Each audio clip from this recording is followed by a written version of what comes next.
My husband cheated. His rich family treated me like dirt, and now they're all facing jail time while I rebuild my life after divorce. I, 24 female, got married to David, 25 male, not his real name, a year ago after being in a relationship for 2 years. We met through my cousin, who went to college with him and became good friends with David. He and I come from very, very different families, and I still don't know how we managed to stay together for so long when we were so different ourselves. For context, my parents are both realtors, and I had a normal childhood.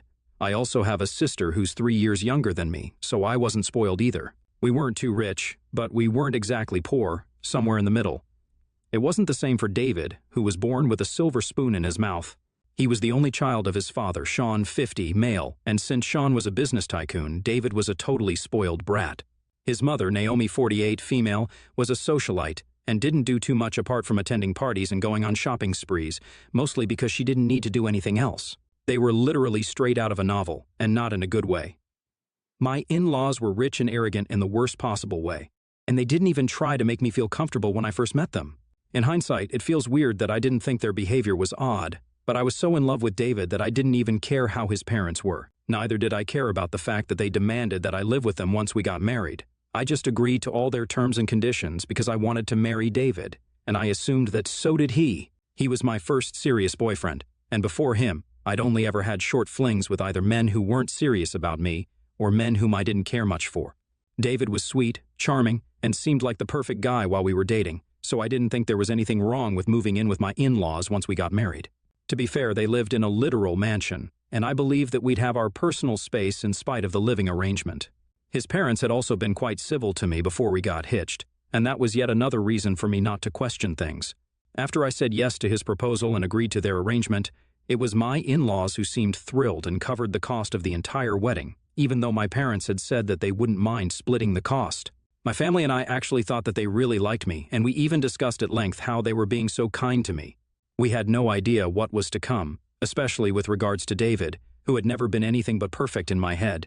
David and I ended the lease on our rented apartment a week before our wedding, and moved in with his parents soon after the wedding. The first few days were nice enough, but gradually things began to change for the worse, and it was so slow in the initial days that I barely even noticed it.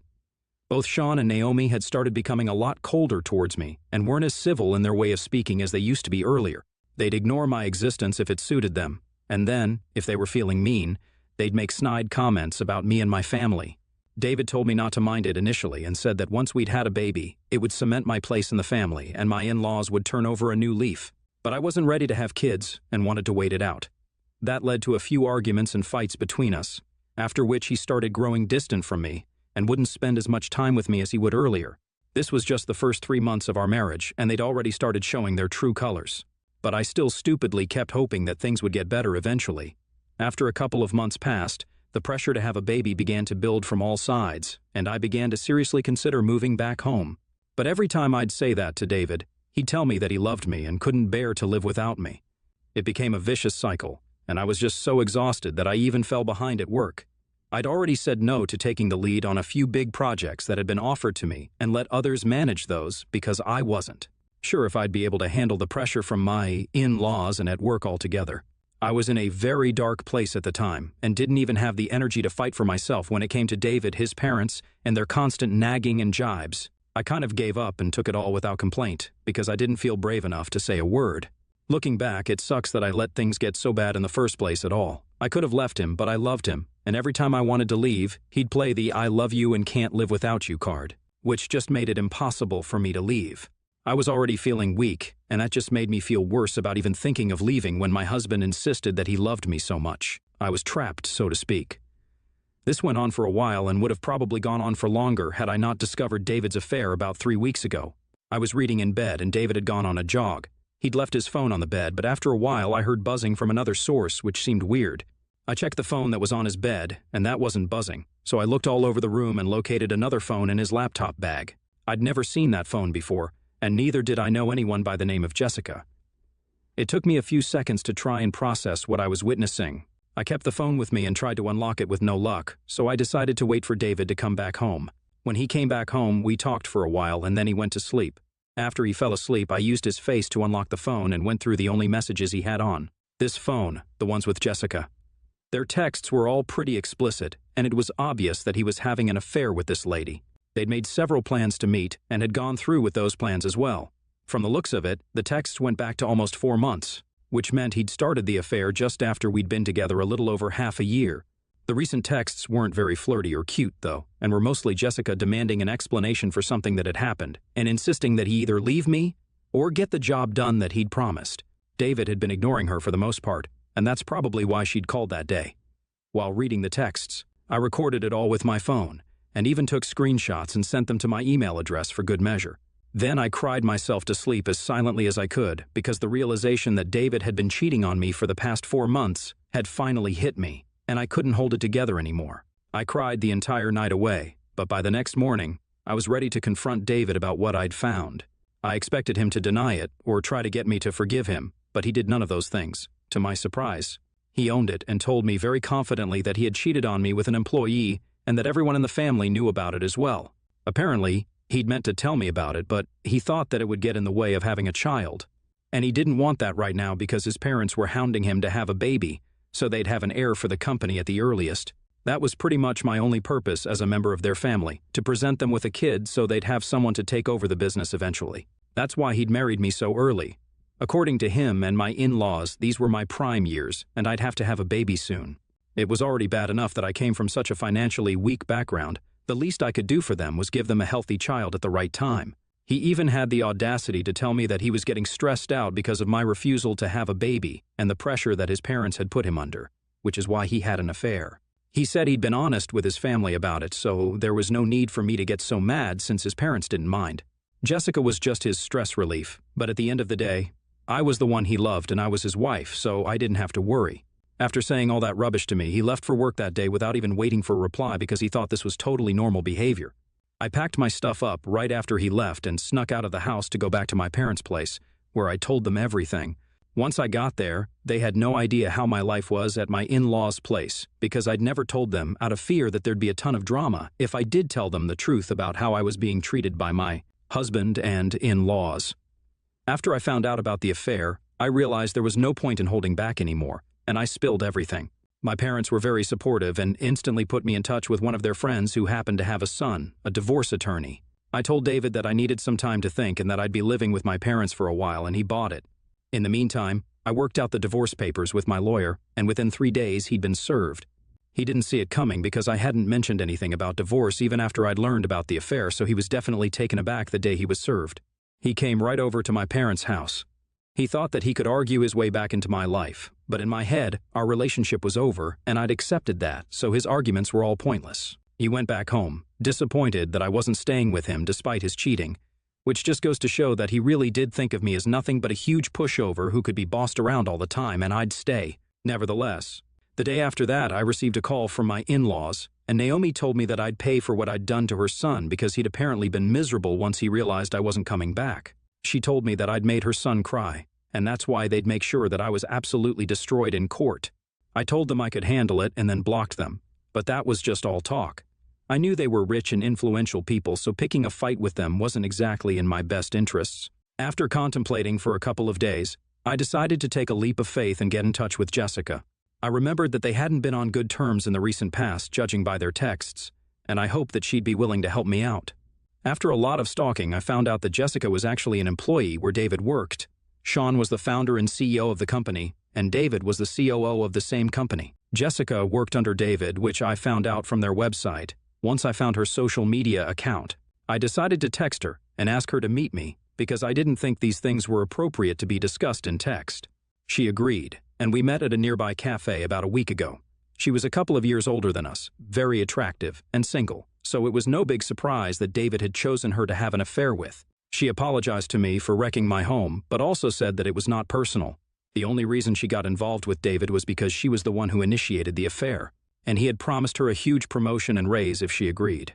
So for her, it was mostly greed and ambition that allowed her to forget that David was a married man and continue the affair with him. For David, it was just a stress buster. She told me that she'd continued to work even after the affair ended about a month ago because the promotion that she'd been promised ended up going to some other employee who also happened to be a woman. This had led her to believe that she was probably not the only person that David was involved with in the office. She'd been trying to get back at David by texting him on his secret phone that he usually hid from me, by keeping it turned off along with his laptop. But on the day that I'd found out, he'd probably forgotten to do so. Jessica confessed to me that she'd been trying to blackmail him into promoting her, or else she'd come out with the truth and end our marriage. So he could either leave me himself, or she'd arrange it for him. Unfortunately, the threats had no effect on him because, somewhere deep down, both of them knew that he had way too much influence and wasn't going to be intimidated by an ordinary employee. She'd be the one jeopardizing her future career if she spoke up, and that's why she'd had to continue working in silence despite knowing what she did, because she was scared she'd lose her job if she said anything against him. Me texting her had given her some hope, and that's why she'd agreed to meet me so we could at least come up with some idea about what to do next. I explained my side of the story to her, and then we decided that, for now, her best bet would be to file a report with the police to make sure this goes on his record and to get in touch with the other female employees of the office so we could find out if he was involved with any of them or not. After about 4 days, she told me that she'd spoken to most of the female employees that she worked with, and the majority of them said that they had been offered such deals by David, where he'd hinted at promotions if they agreed to his terms.